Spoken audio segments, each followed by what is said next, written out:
आदाब। आप सबका हमारे YouTube channel education for revolution में खैर मकदम है। आज हम लोग जिस शख्सियत के बारे में बात करने जा रहे हैं वो रामपुर से उठने वाली वो शख्सियत जो आराम पजीर कर रही है इस वक्त यरूशलेम में, जो इस वक्त आप समझ सकते हो कि बहुत ही एक वॉर का अड्डा बना हुआ है और बड़े जुल्म ज़्यादती के शिकार वहाँ पर मुसलमानों को किया जा रहा है। मस्जिद अक़सा का भी वाक़या हुआ था। तो जिस इंसान के बारे में बात करने जा रहे हैं हम लोग, वो दो तीन चीज़ें ऐसी हैं। एक तो ये कि वो रामपुर से उठने वाली हस्ती हैं जो आराम फरमा रही हैं मस्जिद अक़सा के बिल्कुल बगल में यरूशलेम में। दूसरी चीज़ ये वो हस्ती है जिसने एक पैन इस्लामिस्ट मूवमेंट, जिसको खिलाफत मूवमेंट कहते हैं, उसको शुरू करने वाले हैं। उसके रूह रवां हैं ये। आप समझ सकते हो कि हम लोग बात किसी कर रहे हैं। हम लोग बात मौलाना मोहम्मद अली जौहर की कर रहे हैं। अब जाहिर सी बात, अगर इनकी पैदाइश की बात की जाए तो 10 दिसंबर 1878 में पैदा हुए थे। रामपुर एक जगह है, उत्तर प्रदेश का एक बहुत ही इम्पोर्टेंट डिस्ट्रिक्ट है, वहाँ इनकी पैदाइश हुई थी। और अगर मौत की बात की जाए तो 4 जनवरी 1931 1931 में लंदन में इनकी मौत हुई। अब इसके बाद अगर किसी भी इंसान की जब बात की जाती है, जाहिर सी बात है उसके पढ़ने पढ़ाने के एतबार से बात की जाती है, तो इनकी जो एजुकेशन रही वो अलीगढ़ मुस्लिम यूनिवर्सिटी से भी इनका ताल्लुक़ रहा, इलाहाबाद से भी कुछ एजुकेशन ली और अल्टीमेटली ये ऑक्सफोर्ड से भी पढ़े। तो इस निस्बत से देखा जाए तो एमयू के ओल्ड बॉयज़ हैं और अलमनाई हैं। इस निस्बत से हम सबके बड़े हैं। ये बहुत ही मुतहर्रिक, बहुत ही रिवोल्यूशन टाइप के इंसान रहे जिन्होंने बड़े कारनामे किए हैं यहाँ पर। अगर फ्रीडम स्ट्रगल की बात की जाए, इंडियन नेशनल मूवमेंट की बात की जाए। अच्छा, एक बड़ी इंटरेस्टिंग और इम्पॉर्टेंट बात यह है कि इनकी जो माँ हैं वो, उनका नाम आबादी बेगम था, लेकिन प्यार से लोगों ने जो है बी अम्मा कहते थे, जिनका बड़ा रोल रहा खिलाफत मूवमेंट में भी। और बुनियादी तौर पर ये यूसुफ जई पठान हैं, रामपुर के पठानों का जो कबीला यूसुफ जई, उससे ताल्लुक़ इनका रहा।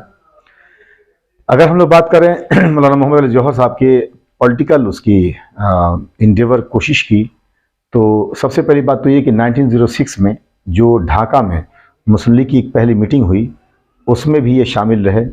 उनमें जो डेलीगेट्स रहे उनमें से ये भी एक डेलीगेट थे, मौलाना मोहम्मद अली जौहर साहब।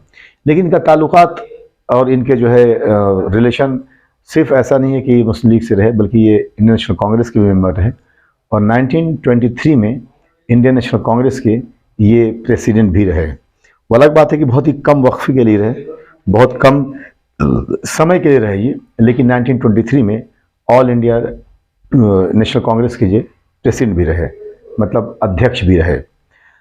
अब अगर हम लोग इनकी बात करें उसकी पॉलिटिकल इंडेवर की, तो उसमें एक बहुत इंपॉर्टेंट बात यह है कि हिंदुस्तान से जो खिलाफत मूवमेंट उठा, जो खलीफा थे टर्की में जिनके पोजीशन को ख़त्म करने की बात चल रही थी, और ख़ास तौर से ब्रिटिशर्स और वेस्टर्न पावर खिलाफत को ख़त्म करना की पूरी कोशिश कर रहे थे, तो उसके ख़िलाफ़ जो एक पूरा मूवमेंट उठा वो हिंदुस्तान की सरजमीन से उठा और उसके बिल्कुल पायनियर कह सकते हैं आप, वो मौलाना मोहम्मद अली जौहर रहे। ये अपने आप में एक पैन इस्लामिस्ट मूवमेंट था, यानी पूरे एक इस्लाम को लेकर एक मूवमेंट था जिन्होंने उस यहाँ से उसकी आगाज़ की। खिलाफत मूवमेंट के हवाले से दो तीन बातें बहुत इंपॉर्टेंट। पहले बात पर्पज़ ये था कि जो खिलाफत है उसको कंटिन्यू रखा जाए, उसकी कोशिश की जाए और खलीफा के साथ किसी तरह की जो छेड़छाड़ न हो और खिलाफत को बरकरार रखा जाए, इसके लिए मूवमेंट स्टार्ट किया गया। दूसरी बात कि खिलाफत मूवमेंट की बात होगी तो जाहिर सी बात, कोई भी मूवमेंट चलता है तो उसके लिए एक कमेटी तश्कील की जाती है, बनाई जाती है, फॉर्म की जाती है।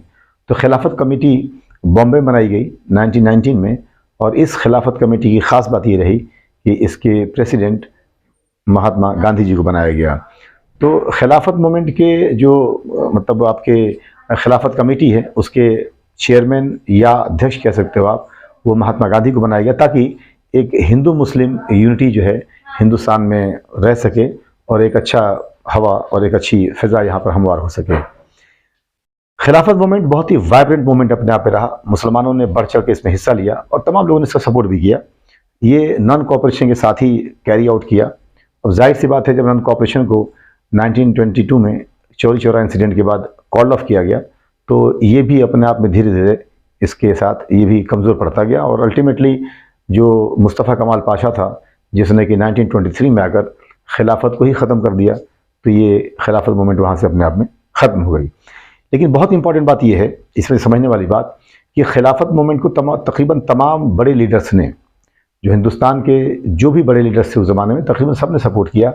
यह बात याद रखनी है आपको कि सिर्फ एक लीडर है हिंदुस्तान का जो बहुत बड़ा लीडर है जिसने कि खिलाफत मूवमेंट को सपोर्ट नहीं किया, और उसका नाम सुन के आपको बड़ी हैरत होगी। वो साहब जो है मोहम्मद अली जिन्ना हैं, जिन्होंने खिलाफत मूवमेंट को सपोर्ट नहीं किया। उनका अपना व्यू पॉइंट ये था कि religion should not be intermingled with the politics, यानी मज़हब को धर्म के साथ या मज़हब के साथ नहीं जोड़ना चाहिए। राजनीति अलग चीज़ है और मज़हब अलग होना चाहिए। तो उनका ये व्यू था कि रिलीजियस मैटर को पॉलिटिकल उसमें जो है मिक्सअप नहीं करना चाहिए।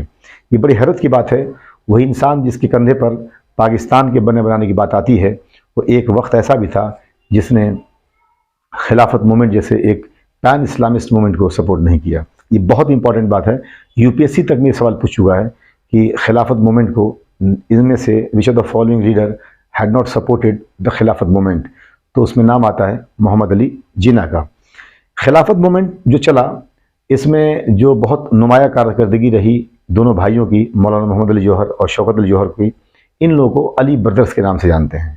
अगर आपसे कभी पूछ दिया जाए कि अली ब्रदर्स कौन है, अली बंधु हिंदी में कहते हैं कौन है, तो मौलाना मोहम्मद अली जौहर और मौलाना शौकत अली जौहर हैं।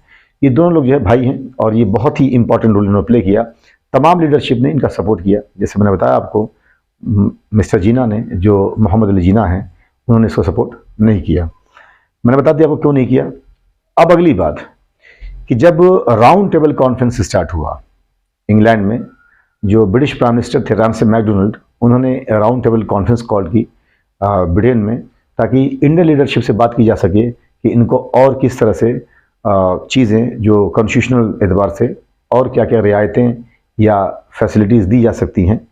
तो उसमें मुस्लिम लीग को रिप्रेजेंट करते हुए मौलाना मोहम्मद अली जौहर साहब फर्स्ट राउंड टेबल कॉन्फ्रेंस में शामिल होने के लिए गए।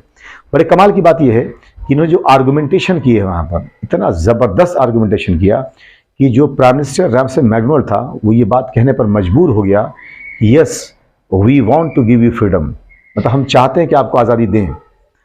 तो मौलाना मोहम्मद अली जौहर साहब ने इस बात को पकड़ लिया वहाँ पर और कहा कि if you want to give us freedom then give it right now, otherwise I am not going to die in a slave country.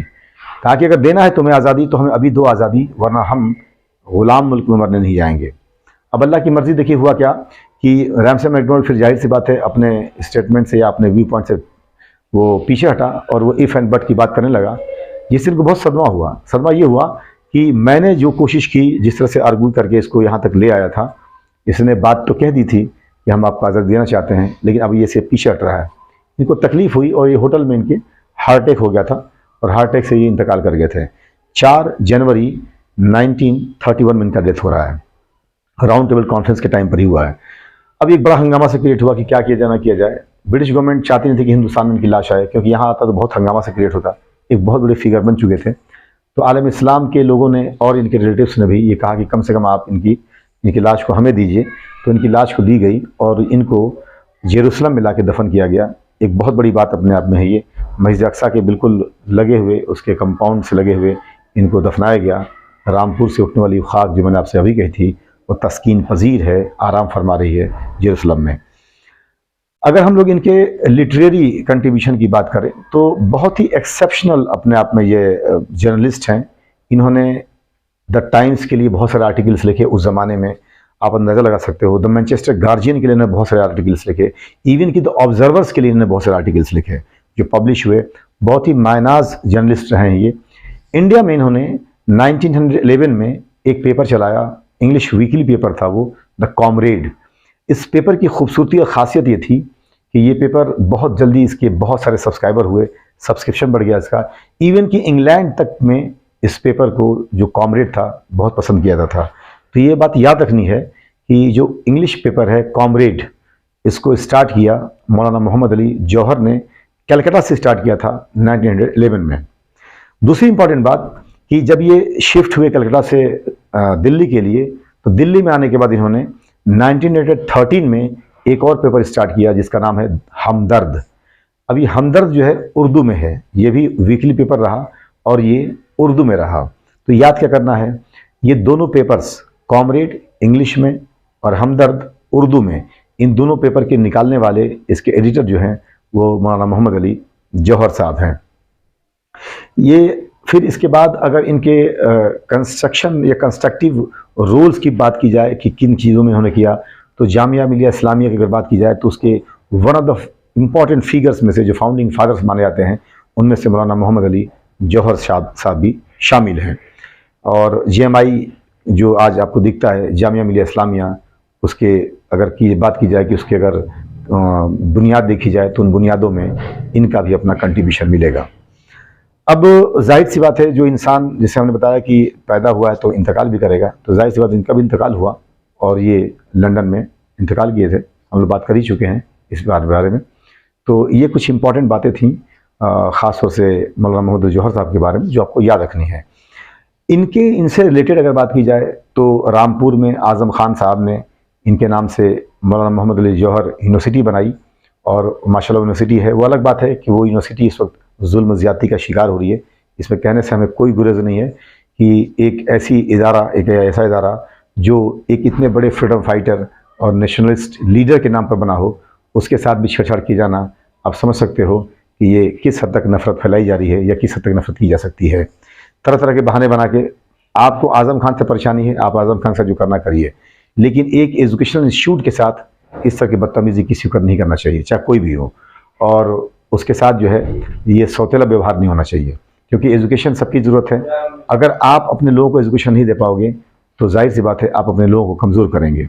और मुल्क कोई भी हो वो ज़मीन से नहीं बनता, लोगों से बनता है, वो हमसे और आपसे बनता है। अगर कोई मुल्क सिर्फ ज़मीन से बन सकता होता तो ग्रीनलैंड दुनिया का एक बहुत बड़ा मुल्क होता, जो कि मुल्क नहीं है।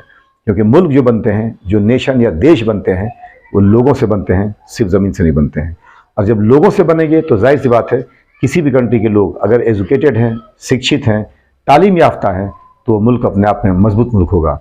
क्यों? क्योंकि एजुकेशन अपने आप में एक बहुत ही बड़ा सॉफ्ट पावर है। तो ये कुछ ख़ास बातें थी इनसे रिलेटेड, और मैं उम्मीद करता हूँ कि आप सबको इससे बहुत फ़ायदा होगा इंशाल्लाह। अगर आप इस वीडियो को देखेंगे, आप सबका बहुत बहुत शुक्रिया। Thank you.